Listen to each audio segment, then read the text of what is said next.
السلام علیکم ورحمۃ اللہ وبرکاتہ۔ میں نیاز احمد میں Tabassum Ara from GTCS Patna 2021 batch second prof. آج ہم لوگ کچھ قدیم یونانی فلسفر کے اقوال پیش کرنے جا رہے ہیں جو آپ کے سامنے ہیں۔ سب سے پہلے ہم بقراط کا قول پیش کر رہے ہیں۔ بقراط نے طبیعت کا نام دیا ہے اور کہا ہے کہ دراصل طبیعت ہی جسم کی اصل محافظ اور معالج ہے، طبیب تو صرف خادم طبیعت ہے۔ دوسرا قول، درندوں کی طرح کھانا مرض کا سبب ہے اور پرندوں کی طرح کھانا صحت کا سبب۔ تیسرا قول، بغیر ضرورت دوا کبھی نہ استعمال کرو۔ چوتھا، مرض کا علاج آس پاس پیدا ہونے والی جڑی بوٹیوں سے ہی کرنا چاہیے۔ پانچواں اقوال، اتنا نہ کھاؤ کہ غذا تم کو کھا جائے۔ چھٹا اقوال، زندہ رہنے کے لیے کھاؤ نہ کہ کھانے کے لیے زندہ رہو۔ ساتواں قول، تندرستی کی قدر کرو قبل اس کے کہ یہ کھو جائے۔ یونانی کے دوسرے فلسفر اسقلیپیوس کا اقوال پیش کرنے جا رہے ہیں۔ ان کا کہنا ہے اپنے موجودہ زمانے کی برائی کرنے والے لوگ اس کے گزرنے کے بعد ماضی کی تعریف کرتے ہیں اور مستقبل کا رونا روتے ہیں۔ اسقلیپیوس کا یہ بھی کہنا ہے بے علم ان پڑھ کی مثال کولہو کے بیل کی سی ہے جو دن بھر ایک ہی دائرے کا چکر لگاتا رہتا ہے اور اس کا کوئی منزل نہیں ہوتا۔ اسی طرح اسقلیپیوس کا یہ بھی کہنا ہے، مشہور ہے کہ کسی شخص نے اسقلیپیوس سے سوال کیا کہ دنیا کیا ہے؟ اس نے جواب میں کہا، گزرا ہوا کل فرصت کا دن تھا، آج کام کرنے کا دن ہے اور آنے والا دن امید اور آرزوؤں کے لیے ہوتا ہے۔ اب اسی طرح تیسرے فلسفر حارث ابن کلدہ کے اقوال پیش کر رہے ہیں جن کا کہنا ہے میوے جات یعنی کہ ڈرائی فروٹس بھری فصل میں خوب کھاؤ، آخر میں پرہیز کرو۔ دوسرا قول، پرہیز ہر چیز میں اعتدال کا پابند رہنا ہے۔ تیسرا قول، فسد یعنی کہ وینیسیکشن ایسے وقت کی جائے جب طبیعت میں سکون ہو اور موسم معتدل ہو۔ چوتھا قول، جب تک صحت ہو علاج سے پرہیز کیا جائے، اگر مرض لاحق ہو جائے تو پیچیدگی سے قبل ہی دوا کا استعمال بہتر ہے۔ قول، سخت ترین بیماری بھرے پیٹ پر کھانا کھانا ہے۔ چھٹا قول، پرشکم حالت میں حمام میں نہیں جانا چاہیے۔ آٹھواں قول، تخمہ اگر پیٹ میں رہ جائے تو جان لے لے اور تحلیل ہو جائے تو جسم کو بیمار بنا دے۔ اس کے بعد ایک اور فلسفر جالینوس کا اقوال پیش کر رہے ہیں۔ وہ بیمار کہ جس کو بھوک لگے بہتر ہے بمقابلے اس تندرست کے کہ جس کو بھوک نہ لگے۔ دوسرا قول، انسان اپنے نفس کو پہچان کر اپنی اصلاح کر سکتا ہے۔ تیسرا قول، خود کو دوسروں سے زیادہ عقل مند سمجھنے والے شخص خود احمق ہے۔ اب آخر میں آقائے مدنی صلی اللہ علیہ وسلم کی اقوال پیش کر رہے ہیں۔ آپ صلی اللہ علیہ وسلم کا قول ہے، جسم کی حفاظت سے متعلق آپ صلی اللہ علیہ وسلم نے فرمایا، جسموں کو پاک رکھو، اللہ تمہارا باطن پاک رکھے گا۔ اس صلی اللہ علیہ وسلم نے 10 چیزوں پر ترجیح دی۔ نمبر 1 ختنہ، نمبر 2 لبیں کٹوانا، نمبر 3 بغلوں کے بال مڑوانا، نمبر 4 زیر ناف کے بال مڑوانا، نمبر 5 داڑھی بڑھانا، نمبر 6 ناخن کٹوانا، نمبر 7 ناک میں پانی ڈالنا، نمبر 8 مسواک کرنا، نمبر 9 انگلیوں کا خلال کرنا، نمبر 10 استنجا کرنا۔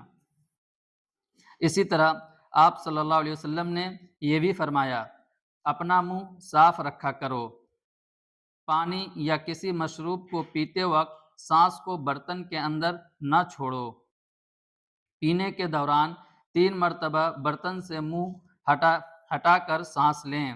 آپ نے کھانے پینے کی چیزوں کو پھونک مار کر ٹھنڈا کرنے سے منع کیا، جو کہ آج کے سائنس بھی تسلیم کر رہی ہے۔ پھر آپ صلی اللہ علیہ وسلم نے آگے یہ بھی فرمایا، کھانے سے پہلے ہاتھ دھو لو مگر کپڑے سے مت پوچھو۔ کھاؤ پیو لیکن حد سے تجاوز نہ کرو۔ اللہ تجاوز والوں کو پسند نہیں کرتا۔ انسان کو کمر سیدھی رکھنے کے لیے چند لقمے کافی ہیں۔ بہت زیادہ گرم کھانا کھانے سے بھی منع فرمایا ہے۔ کھانا اتنا کھاؤ کہ معدہ میں 1/3 جگہ سانس لینے کے لیے باقی رہے۔ آپ نے لباس کو صاف رکھنے کی تاکید فرمائی۔ برتنوں میں پینے کا پانی ہو انہیں ڈھانپ کر رکھو۔ اجتماع کے دوران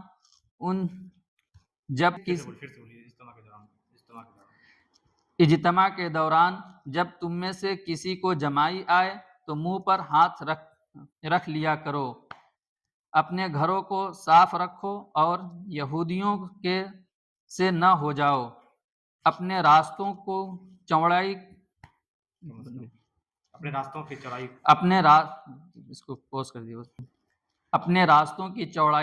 کم از کم 7 ہاتھ رکھو۔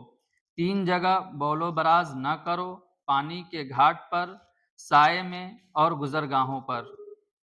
جب کسی علاقے میں طاعون کی وبا کی خبر سنو تو وہاں مت جاؤ، اور کسی جذامی یعنی کوڑھی سے بات کرو تو اس سے 1 یا 2 تیر کا فاصلہ رکھو۔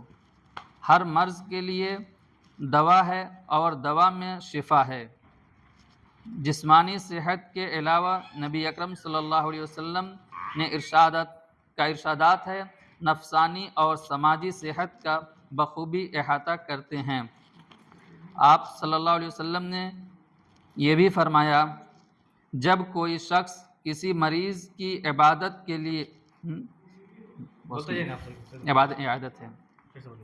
آپ صلی اللہ علیہ وسلم نے فرمایا، جب کوئی شخص کسی مریض کی عیادت کے لیے جاتا ہے تو وہ جنت کے حلقے میں داخل ہو جاتا ہے۔ آپ نے یہ بھی تاکید کی، جب تم مریض کی عیادت کی غرض سے اس کے پاس جاؤ تو اس کی اصل کو مہلت دو، یعنی صحت اور امید کی باتیں کرو۔ اب یہ سب ہے۔ آئیے اسی طرح آگے بڑھتے ہیں۔ کچھ یونانی قدیم اطباء فلسفر کے چند اقوال اور پیش کرتے ہیں۔ یہ اقوال ارسطو کا ہے۔ ارسطو کا کہنا ہے، کوئی بھی شخصیت اس وقت تک عظیم نہیں بنتی جب تک کہ اس میں پاگل پن کا خمیر نہ ہو۔ قدرت نے دماغ کو دل سے اونچی جگہ دی ہے، اس لیے جذبات کو ہر حالت میں عقل کے تابع رکھنا چاہیے۔ جس بات کا علم تم کو نہیں ہو اس کے اظہار میں شرم محسوس نہ کرو، بلکہ پوچھ کر اپنے علم میں اضافہ کرو۔ اگر مزدور نہ ہوتے تو سرمایہ دار کبھی جنم نہ لے سکتے، یہ صرف انہی کی محنت کا نتیجہ ہے۔ میں اس وقت تک نہیں سوچتا جب تک میرے پیٹ میں کھانا ہوتا ہے۔ ہر بدصورت چیز کو اندھیرے میں چھوڑنا عقل مند آدمی کی نشاندہی ہے۔ آئیے اسی طرح اب اگلے فلسفر ابن سینا کا اقوال پیش کر رہے ہیں۔ ان کا کہنا ہے، مزیدار غذا عمدہ اور اچھی ہے، یہ بھوک کو بڑھاتی ہے، اور بدمزہ غذا کو دیر میں طبیعت قبول کرتی ہے اور یہ بھوک کو بھی گھٹا دیتی ہے۔ ترش غذا انسان کو جلد بوڑھا اور بدن کو دبلا کرتی ہے، اور ساتھ یہ پٹھوں کے لیے بھی مضر ہے۔ بغیر بھوک کے غذا نہ کھائیں، اور جب بھوک تیز ہو جائے تو بھوک نہ رہے۔ بیماریوں میں سب سے بڑی بیماری دل کی بیماری ہے، اور دل کی بیماریوں میں سب سے بڑی دل آزادی ہے۔ شیریں غذا بدن کو خشک اور دبلا کرتی ہے۔ روزانہ اتنا کھاؤ جتنا تم ہضم کر سکتے ہو۔